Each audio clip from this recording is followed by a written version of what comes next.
Yeah, I mean, some people want to say, oh, she's acting, or I'm not so convinced of that at all. Emiru then claims that Mizkif punched holes in the walls. He went on stream and admitted this today. Yeah, okay, yeah. She threw stuffed animals and clothes, and then I punched holes in walls. Like it was the same thing. I'll just clarify, too, probably the reason he had to admit that is because apparently there was video evidence in the streams of those holes. So the question becomes, how'd they get there? Yeah.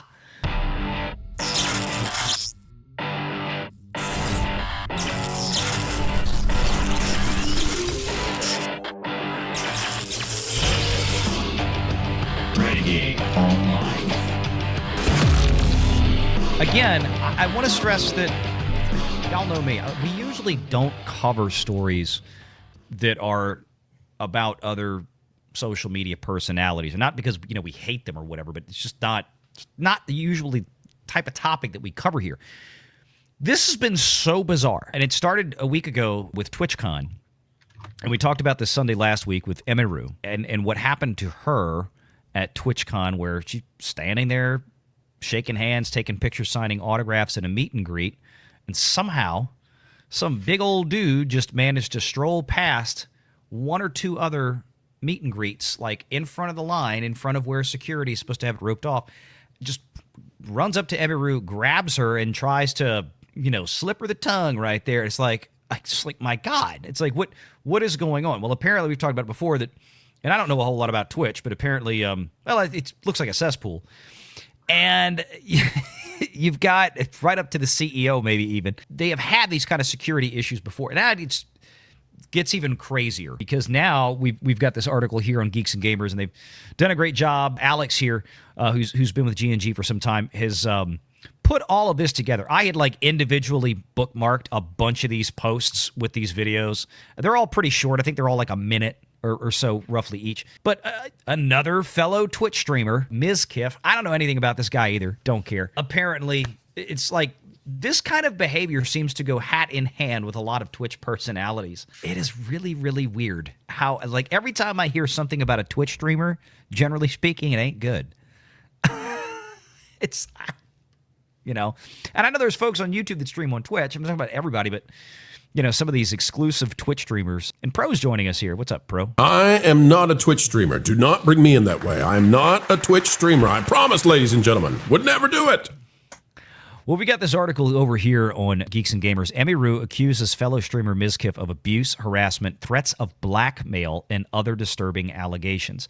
This is on the heels of, some other news this week where we found out that basically, Twitch didn't even want to release the name of the individual who assaulted and batteried her at TwitchCon. Didn't want to give her the name. Didn't want to give the police the name, as we found out. She divulged that this week. They said, well, we'll wait for the police to issue a warrant for it. Okay. Well, didn't want to go by legal procedure here. That's fine. Ron, any thoughts on that? Or yeah, that's not really so.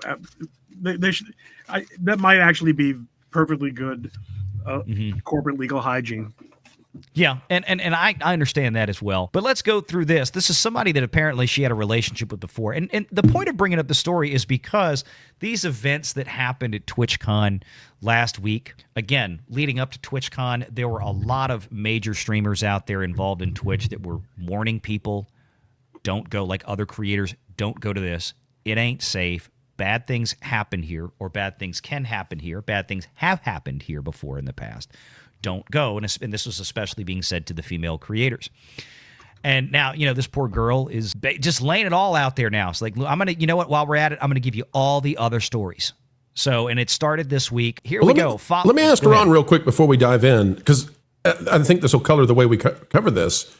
Ron, the thing that I'm wondering is, when somebody comes out with accusations like in this headline, how do they legally protect themselves before they come out and make these kinds of claims? Because the other person on the other end of this is not going to sit back and just take it, I wouldn't think, legally either. So how does this play out legally from both sides trying to defend not only their identities, but their brand? If you're Mizkif, how do you respond to this? And if you're Emiru, how do you make this accusation in a way that's legally defensible when this person isn't happy with you? If you're Mizkif, you got to tell the truth. Right. And if you tell one the truth and you're prepared, see, there are bad people who sometimes sue people even when they tell the truth. So you have to make an assessment. Can I afford to truthfully make this accusation? Is it worth it to me? And many, many women and others who are victims of harassment decide it's not worth it. And then people say, why didn't you go public at the time? And sometimes the answer is,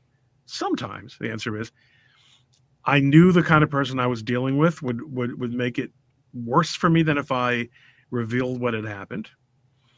And I really couldn't afford the, either the distraction or the risk of being sued. So Emiru, obviously, from the way you guys are explaining the story to me, she put up with this for quite some time until she didn't. Yes, and one thing I'll add, and it may be in one of these clips. I did see her say this as one of the clips. I think this clip is in here. But she does make it plain that she did consult with her attorney before doing this stream with what to say and how to say it. Excellent. So, yeah. That's the reason I was asking that question. We may have women who are listening, and men too. I mean, this can happen on both sides. Often it happens different ways. But we might have somebody who's listening who's wondering, if I want to go forward with these kinds of, truthful moments, how do I do so in a way that's... Be really careful. You're right. You do. But at the end of the day, bottom line answer is let's put it this way. You have to be saying something that's true, and you have to be able to prove that what you're saying is something that's true. I'm surprised that CoffeeZilla is still having to litigate against Logan Paul, but I can't think of a better example of a misuse of wealth to punish someone for reporting the truth. Now, on the other side of your question, Pro, what do you do if you're Emiru? Don't harass people, man. Right. You mean Mizkif? If you're Mizkif, right? Mizkif, yeah. Let's. You can't be like that. No. Right. Especially in a day and age when receipts are kept all the time. And of course, we're talking about something that's alleged, so we'll be careful there. Yep. So here's the deal. Following her ordeal at TwitchCon, streamer Emiru is accusing another Twitch streamer, Mizkif, of a number of disturbing acts, including, quote, psychological and sexual abuse, harassment, threats of blackmail, and attempting to force... Here's one of the clips. This stream, I think she went on for almost 2 hours. So we got a few clips here that were the highlights. I think they're, like I said, about a minute or so a piece. I think one of them may be a little bit longer. I'm finally going to be opening up about the psychological and domestic abuse, stalking and harassment, sexual assault, and threats of blackmail that Mizkif has done towards me, and some of these issues which are still ongoing.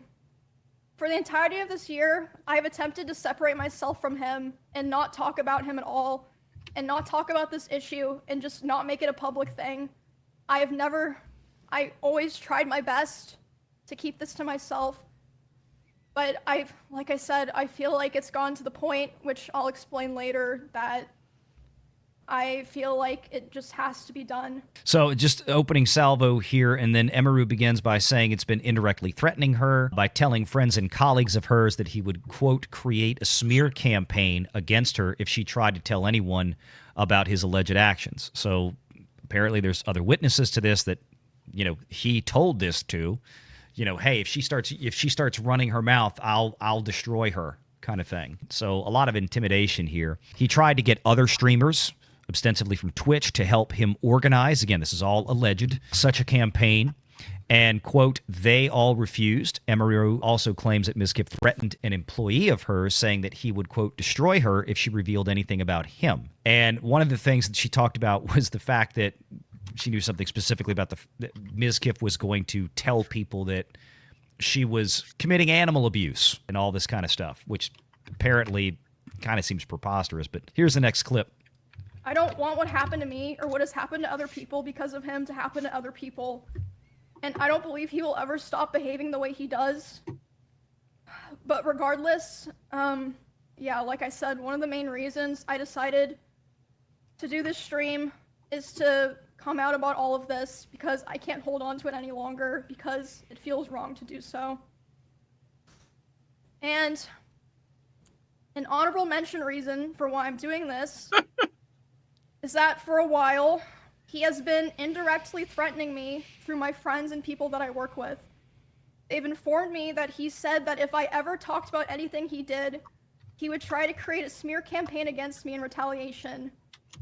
I was told that he even approached other streamers who were close with us back when we lived together, asking them if they would join with him, and they all refused. At TwitchCon, he approached one of my employees, threatening them and saying if I ever talked about him, he would destroy me.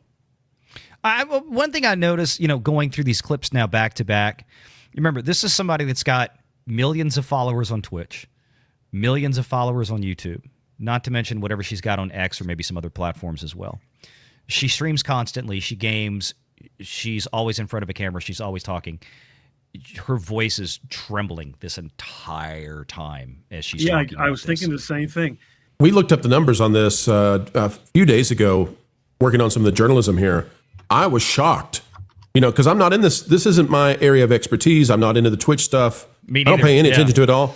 I had no idea. Her viewership is similar to Megyn Kelly, to give you an idea of what kind of influence she has and the kind of money that would be involved with her. Huge.